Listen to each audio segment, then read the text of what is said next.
France's economy is crumbling right before your eyes. Paris, the city of lights, the symbol of European sophistication and economic power. But right now, while the world watches political theater and protests in the streets, France's economy is collapsing in slow motion. And what's happening in France isn't just a French problem, it's a warning signal for every developed nation on Earth. The fifth largest economy in the world is crumbling, and most people have no idea what comes next. Let me tell you what's really happening in France, because the mainstream media is feeding you a sanitized version of events. They talk about protests, about pension reforms, about political instability, but they're missing the bigger picture. France isn't just facing a political crisis, it's facing an existential economic collapse that's been building for decades. And the psychology behind it reveals something terrifying about modern economies. France's national debt has exceeded 110% of GDP. That's over 3 trillion euros.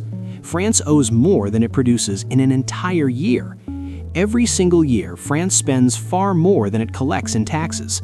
The deficit is running at nearly 6% of GDP, double what EU rules allow. This isn't sustainable. This is a death spiral. But here's where the psychology gets dark. The French government knows this, the economists know this, the bond markets know this, yet everyone keeps pretending it's fine. This is collective delusion on a national scale, the same mass hallucination we see in all failing economies. Everyone believes that somehow, magically, things will work out, that someone else will fix it, that the bill will never come due.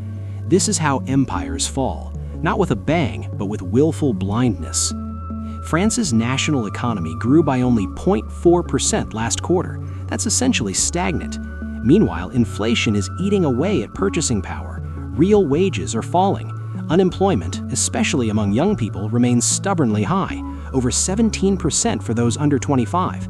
An entire generation is graduating into an economy with no opportunities. When young people can't find work, can't afford homes, can't build futures, societies become unstable. The protests you're seeing in France aren't just about pension ages, they're about a generation realizing the social contract has been broken. France's government spending is out of control.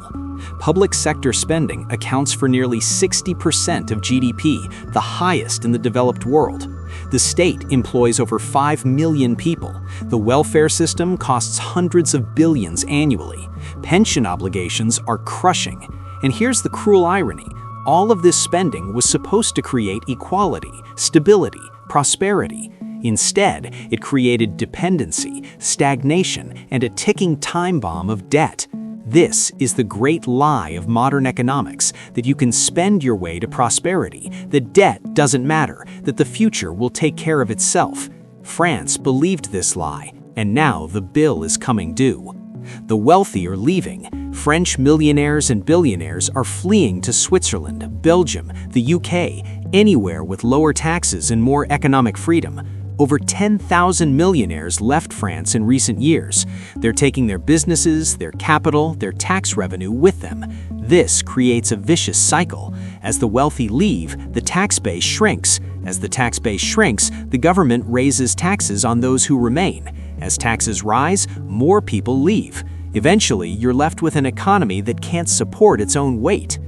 The business environment in France is suffocating. Labor laws make it nearly impossible to fire workers, so companies won't hire.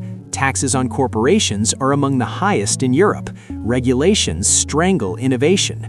The famous 35-hour workweek sounds great until you realize it makes French businesses uncompetitive globally. While Germany and China work longer and harder, France insisted on working less.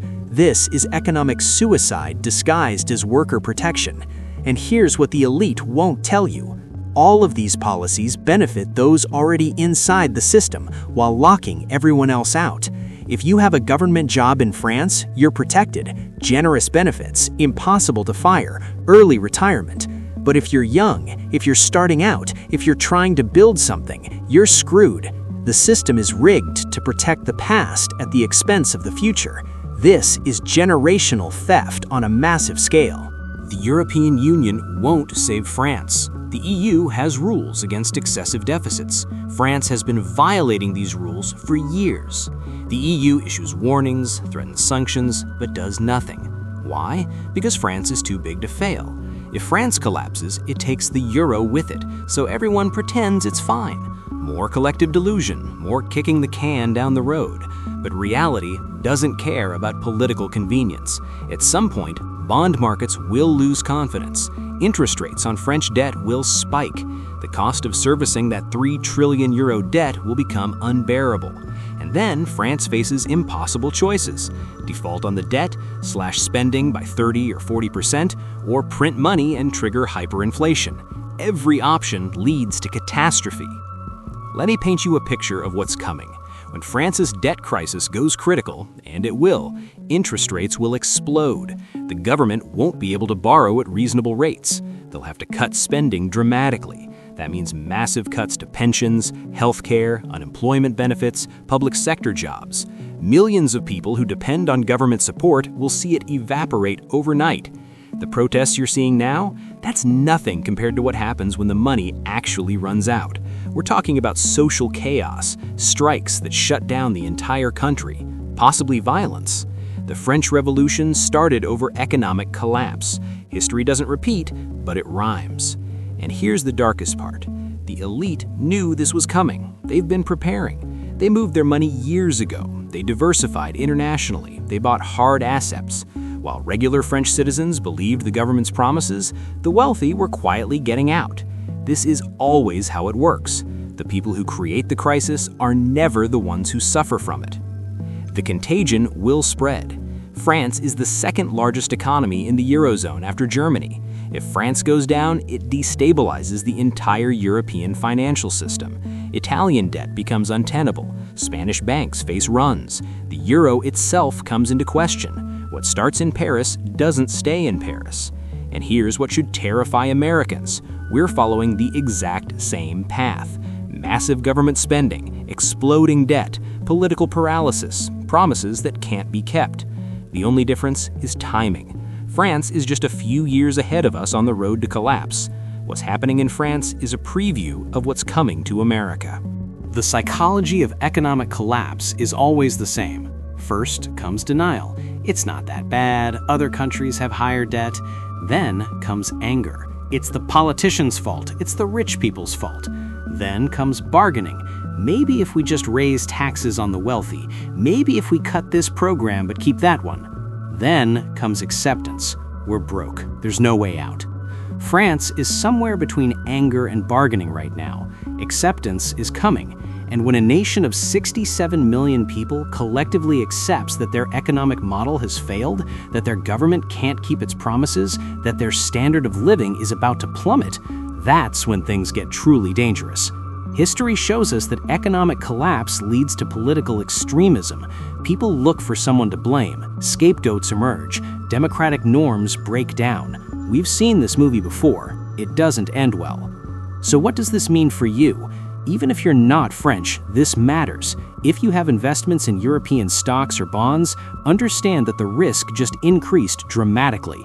French government bonds, once considered safe, are becoming increasingly risky. European banks holding French debt are exposed. The euro itself could weaken significantly or even break apart. Watch the pattern. What's happening in France, unsustainable spending, demographic crisis, youth unemployment, capital flight, political paralysis, these are universal warning signs. Is your country following the same path? The global financial system is interconnected. When France stumbles, banks in New York feel it. When the euro weakens, the dollar strengthens, which hurts American exports. Everything is connected. Here's what you need to do. Reduce your exposure to European assets. Consider hard assets, gold, silver, real estate, and stable markets. These hold value when currencies and governments fail. Learn from history. Study what happened in Argentina, Venezuela, Greece, Weimar Germany. The patterns repeat. The people who survive economic collapses are the ones who see them coming and prepare. Build skills that have value in any economy. Don't depend entirely on a government paycheck or pension. The French are learning this lesson the hard way. Don't let it happen to you. The timeline is uncertain, but the direction is clear. France could muddle through for another 2 or 3 years, kicking the can, pretending everything's fine. Or the crisis could accelerate suddenly, a bond market revolt, a banking crisis, a political shock. When confidence evaporates, it happens fast. The question isn't whether France's current economic model will fail. It will. The question is how bad it gets and how far the damage spreads. I'm watching several indicators. French bond yields compared to German bonds. The spread is widening. Capital flight data. The wealthy are still leaving. Political stability. Each election brings more extremism. When these indicators hit critical thresholds, that's when the crisis goes from slow motion to free fall. This isn't about rooting against France. French culture, French history, French people, they deserve better than this. But they're victims of their own political class, their own unwillingness to face hard truths, their own belief that somehow the laws of economics don't apply to them. The lesson here is universal. You cannot spend more than you produce forever. You cannot promise more than you can deliver. You cannot tax and regulate your way to prosperity. These are economic laws as solid as the law of gravity. France tried to defy them. Reality is winning. So here's my question for you. Are you watching the warning signs in your own country? Are you prepared for what happens when the economic illusions collapse? Let me know in the comments below. I read every single one. And subscribe to The Wealth Historian so you never miss the untold histories behind world-changing wealth. Because understanding what's happening in France today could save you from the same fate tomorrow. Share this video with anyone who needs to see the truth about where modern economies are heading. Hit the notification bell because this story is far from over. Stay alert, stay prepared, and remember, the economy that can't continue won't continue. Until next time, question everything.